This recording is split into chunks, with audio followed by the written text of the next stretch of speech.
Saludos, os doy la bienvenida a este vuestro canal. Voy a seguir hoy hablando del sueño creador, el libro de María Zambrano.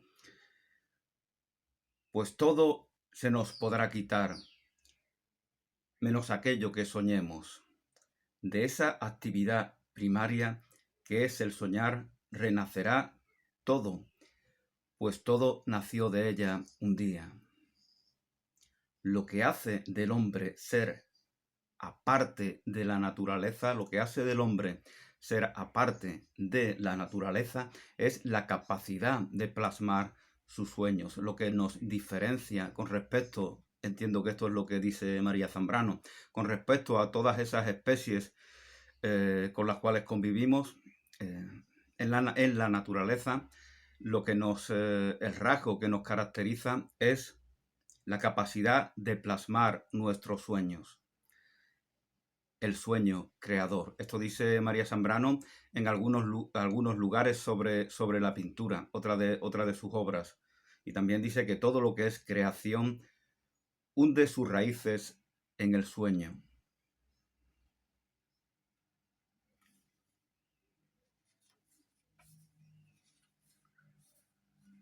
Y entre otras cosas, pues nos dice, por ejemplo,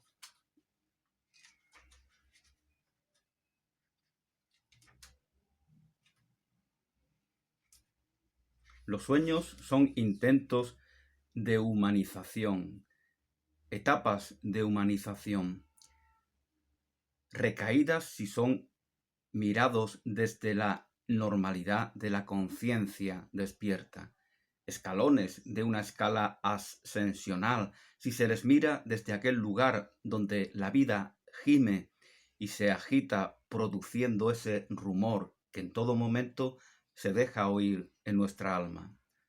Ese lugar donde tantas vidas posibles gimen, yacen.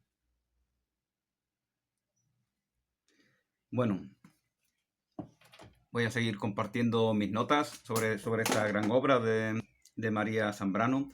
Al entrar en el sueño, el hombre deja de ser persona para ser criatura. Al entrar en el sueño, el hombre deja de ser persona para ser criatura a imagen y semejanza del Creador.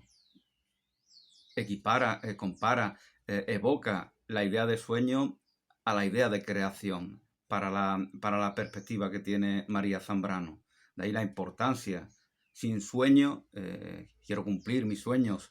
Este tipo de frases nos demuestran que efectivamente tiene en nuestro lenguaje habitual que se refiere a la vigilia, el concepto sueño tiene un ascendente. Y ese concepto está en relación con nuestra capacidad creadora, capacidad creativa. Al entrar en el sueño, el hombre deja de ser persona para ser criatura. Tenemos que ser personas para vivir en democracia, pero somos mucho más que una persona. Somos creadores. Caída en el paraíso a través de lo cual uno se ve en un infierno terrestre. El demonio Lucifer, aquel que porta la luz, era un ángel, es un ángel caído. En cierto sentido, evoca algo en nosotros, evoca esos infiernos que podemos reconocer en nuestro interior y que podemos reconocer en el mundo que hemos creado, con todas sus crueldades, injusticias, contradicciones, maldades.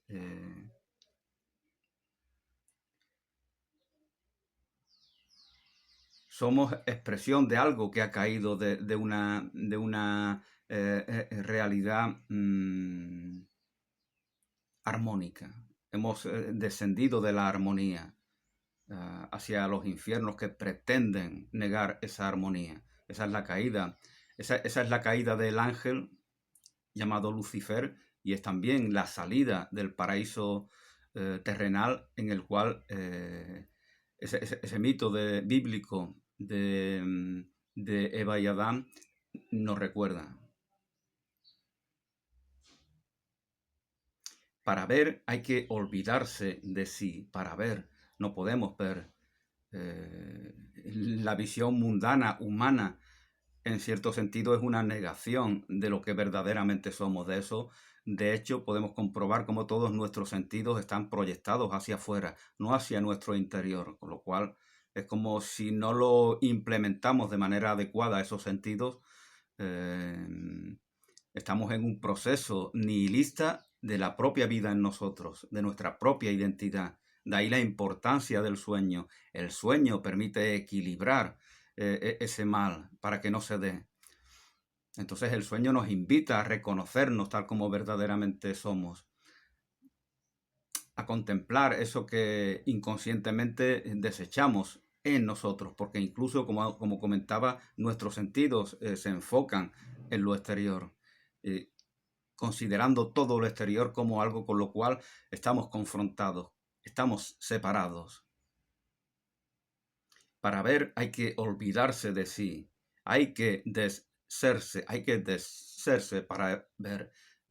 En estos procesos están implicados con mayor o menor fortuna, pues los que meditan, los que rezan, los que se entregan a la contemplación o cualquier camino espiritual que le permita trascender las imposiciones, las exigencias, las limitaciones de su ego que se considera segregado, confrontado con todo, con todas y con todos.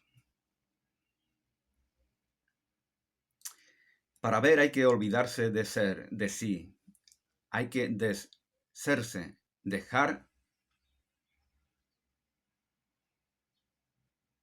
de urdir, dejar de urdir la inacabable historia, la cuestión y el conflicto de quién se es, dejar de urdir esa inacabable historia en la cual estamos inmersos una vez que nos hemos sometido al paradigma de la segregación, de la separación, de la confrontación, de la negación del valor creativo que somos.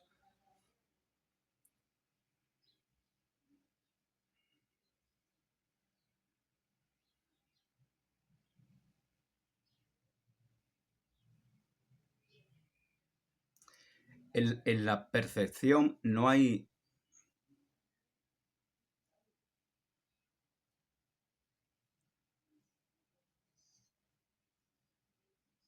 presente. En la percepción no hay presente. Cuántas filosofías, cuántas tradiciones místicas de Oriente y de Occidente nos hablan de que el pasado es lo que determina nuestro presente cuando no estamos predispuestos a ser creadores, a ser forjadores de una realidad que esté conforme con lo que verdaderamente somos. Entonces es esa carga que nos impide progresar, que nos viene del pasado y que construye nuestro presente y de esa manera lo destruye tal como presente, como regalo que verdaderamente se nos da. En la percepción no hay presente, en la percepción antes hablaba de ellos, los sentidos, ahí no hay presente, los sentidos fueron sentidos en el pasado, por lo tanto algo hay ahí que carecen y que tenemos que reconocer para que esos sentidos cumplan su verdadero propósito, su verdadera función, que no es la de subrayar la convicción de vernos separados, de ser hijos de la nada, confrontados contra la inconmensurabilidad del universo permanentemente. Hemos enseñado a esos sentidos a que corroboren todas nuestras falacias, toda nuestra necesidad de ataque, todo nuestro negacionismo de lo que verdaderamente somos. En la percepción no hay presente, sino una precipitada respuesta a una informulada y por el momento informulable, a una informulada y por el momento informulable pregunta que quiere evitarse como quiere evitarse el despertar pleno. Nos hemos predispuesto a evitar nuestro despertar. Y la percepción colabora con esa intención destructiva en la cual estamos inmersos.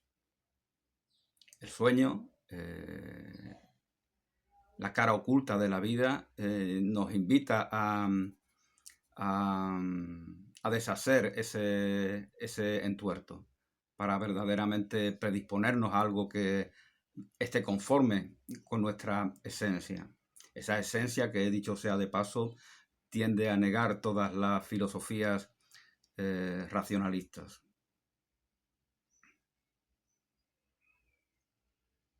La vigilia de la atención armada de prejuicios, antes de observar, rechaza y condena.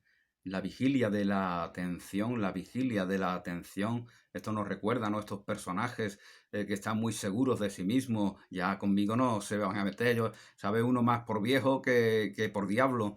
Ya se han entregado plenamente, y acontece eso porque suelen ser personas muy energéticas, entonces siempre están con esa certidumbre, con esa seguridad en sí mismos, y no ven el mal que hay en ellos, porque lo que hacen es que están permanentemente corroborando un elemento que a ellos les perjudica, que a ellos les confronta con todos, con todas y con todos. Y esa es la vigilia de la atención.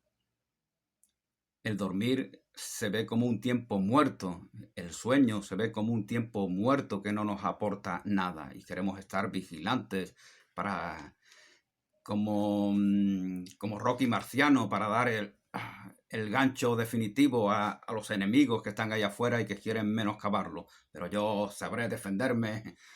Esa es la cultura occidental, la cultura de combate, la cultura de... Ahí hay un valor positivo, ¿no? Porque efectivamente ese es la virulencia a la cual se refería Unamuno. Es un valor viril, un valor masculino, un valor positivo, pero que sin el otro polo está desnudo, se convierte en violencia, se convierte en agresión, se convierte en violación de la naturaleza, de nuestros semejantes, de la armonía.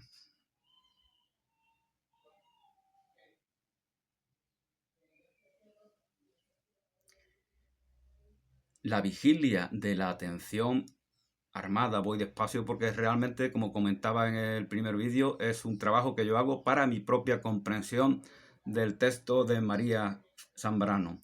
La vigilia de la atención armada de prejuicios, antes de observar, no contemplamos verdaderamente, juzgamos, estamos predispuestos a juzgar y a condenar.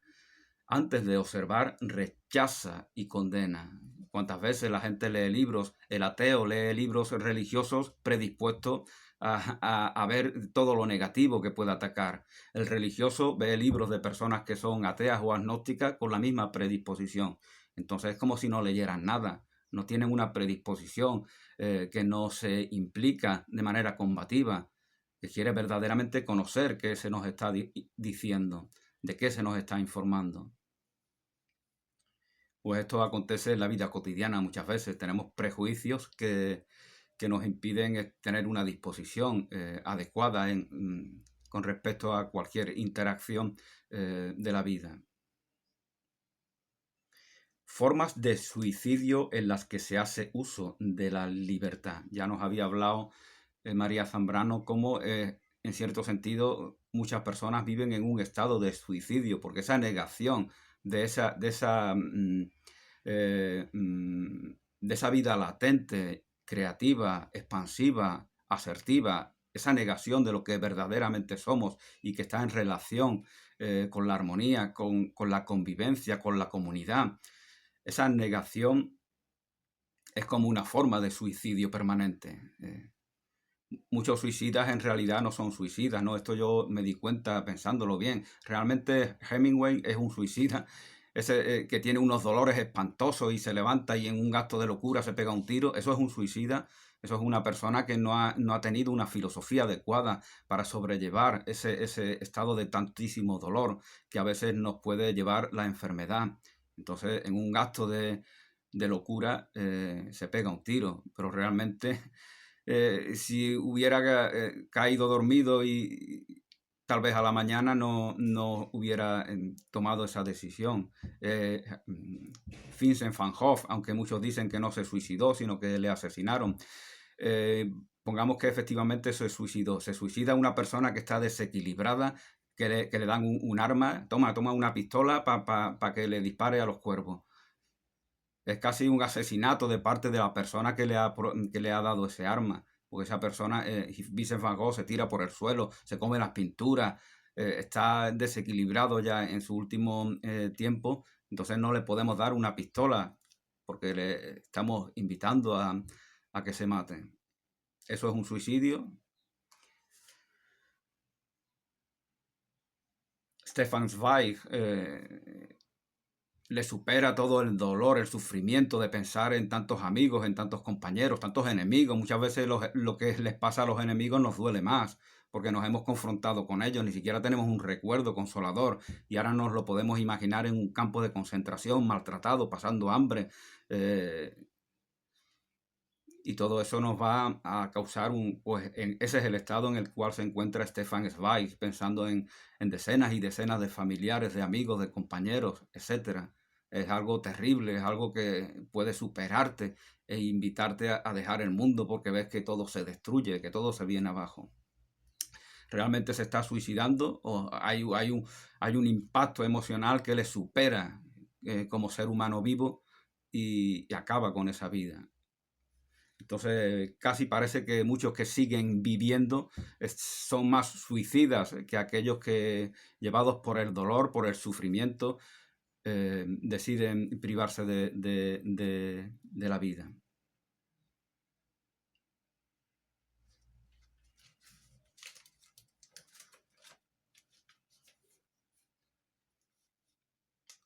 Es muy importante este tema del suicidio y Albert Camus hablaba de ello, ¿no? Pero me parece a mí que Albert Camus no lo considera de la manera en la que lo hace María Zambrano. Lo que no es palabra es sueño aún en la vigilia. La palabra tiene un valor poderoso y fundamental para esta filósofa. Y aquello que no es palabra, cualquier cosa no es palabra, el ruido no es palabra. Aquello que se repite sin transmitirnos nada, como un disco rayado, no es palabra. Lo que no es palabra es sueño aún en la vigilia. Pero aquello que no es palabra también es semilla de una nueva realidad, de una palabra futura. Por eso es sueño aún en la vigilia. Cuando uno despierta se ve sin poder decir palabra y entonces viene la pasividad propia del sueño. Cuando uno está despierto y se ve sin poder decir palabra, pues entonces es un momento muy importante que debemos saber aprovechar porque entonces nos sobreviene esa pasividad propia del sueño.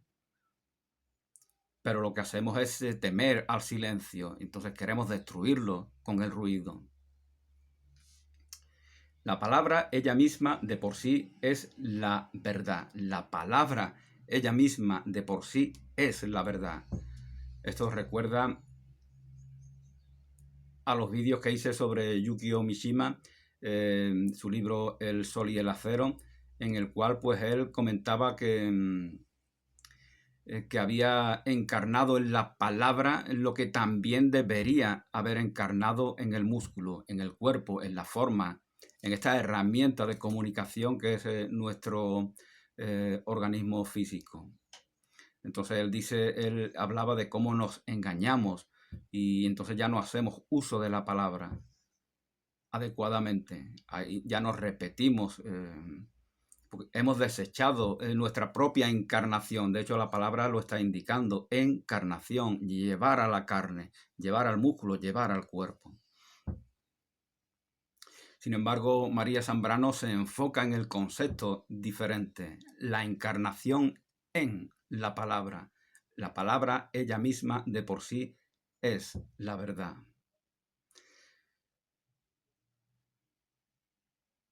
Y esa esfinge que pregunta, que vemos por ejemplo en la tragedia de Edipo, es ejemplo de la ironía de muchos oráculos que invitan a reconocer aquello que precisamos. Hay una enseñanza, algo esencial de la humana condición. Dice María Zambrano que realmente la Esfinge, cuando le pregunta a Edipo quién es el animal que de pequeño anda con dos extremidades, con cuatro, perdón, de adulto anda con dos y de anciano anda con tres, ¿quién es el animal? Eso es una invitación a que, eso es una enseñanza.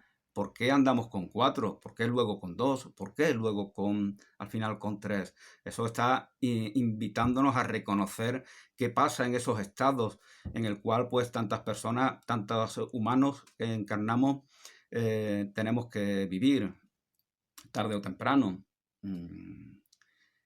Entonces nos habla de esa dependencia, por ejemplo, que el bebé tiene al caminar sobre cuatro, esa semi-independencia que adquirimos al llegar a la adultez, a la edad adulta cuando son dos, y cuando son tres, pues volvemos en cierto sentido. Por eso se decía que la ancianidad tiene algo de recuperar en valores infantiles, porque allá nos volvemos contemplativos, nos volvemos místicos, como dice en Goethe. Entonces es una enseñanza y es lo importante, ¿no? Lo importante no es adivinar, el enigma, sino ser receptor, para lo cual esa pasividad nos ayuda en gran medida. Ser receptor de esa enseñanza que se nos está transmitiendo. Le está la esfinge es el enigma que está en nuestro interior y le está transmitiendo a Edipo una enseñanza. Por lo tanto, si no has recibido esa enseñanza, aunque sepas la respuesta, no se ha dado un fruto adecuado. Y esto acontece, según dice María Zambrano, en tantísimos oráculos de la vieja Grecia. Si no padece su propia trascendencia, el hombre, ya lo comentaba en algún vídeo anterior, María Zambrano nos dice que el ser humano es ese animal que sufre, que padece su propia trascendencia. Y si no la padece, se le aparece en sueños su propio ser no padecido, amenazándolo. No podemos dar la espalda a nuestra realidad, a nuestra esencia, a todo lo que está latente en nosotros. No le podemos dar la espalda. Aunque sea en sueños, se nos va a aparecer. Recordar esas películas del sexto sentido, como el muerto viviente se dirige a su viuda, a la que fuera su esposa, en sueños, porque ahí hay una receptividad. Independientemente de que existan los muertos vivientes o no, cualquiera que tenga un tacto y sensibilidad puede comprobar esto hablándole a una persona dormida con un acento muy suave. Puede que si esa persona que duerme es receptiva, incluso comience a hablar contigo, porque te está escuchando, aunque esté sumida en el sueño. Entonces, cuando dormimos, ese estado de sueño es un estado de sensibilidad, de receptividad, de pasividad que activamos, y por lo tanto, lo que dice María Zambrano, ahí nos está hablando el sueño, aquello que estamos predispuestos a negar. Ese estado de trascendencia en el cual padecemos ella misma, esa misma trascendencia. El hombre es el animal que padece su propia trascendencia. Si no padece su propia trascendencia, al hombre se le aparece en sueños su propio ser no padecido, amenazándole bajo cualquier forma de obsesión de contenido banal, tantas veces, cualquier forma de obsesión de contenido banal. Todo lo que es creación hunde sus raíces en el sueño. Todo lo que es creación hunde sus raíces en el sueño. Si no hay sueño, no hay creación. Hay repetición, hay recreación de lo que ya ha sido creado. Hay eterno retorno, disco rayado, agua estancada. Solamente el sueño, la cara oculta de la vida, de nuestra vida, nos invita a ser creadores.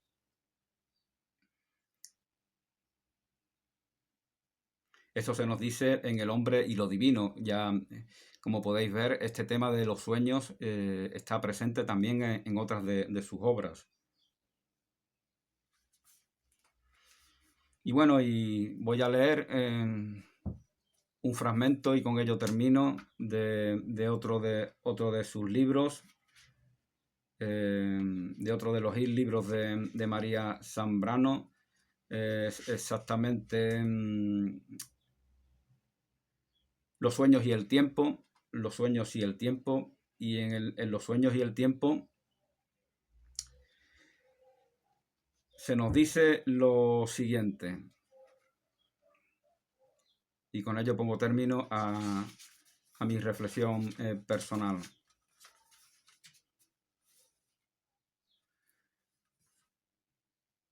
En el principio era ya la vida y no la materia. En el principio era ya la vida y no la materia. De la vida puede salir por fragmentación la materia. De la vida puede salir por fragmentación la materia. Al decir materia estoy diciendo espacio, estoy diciendo extensión. La vida fragmentada dio el espacio y el tiempo en su conjunto, en su integridad, espacio-tiempo. El espacio-tiempo total es vida, es una vida única, íntegra, donde todo vive, es Dios. El espacio-tiempo total es vida, es una vida única, íntegra, donde todo vive, es Dios. Mas volviendo a nuestra vida individual, encontramos mediante los sueños que al cumplirse en cada etapa de la vida una finalidad, al llegar a su término el tiempo pasado, lo pasado como tal aparece y a la vez se integra. Emergen de él nuevas posibilidades, pues el pasado fecunda al par que es fecundado. El pasado fecunda al par que es fecundado. Crea un plano temporal nuevo y más complejo y más próximo a la unidad. Pues la vida es como una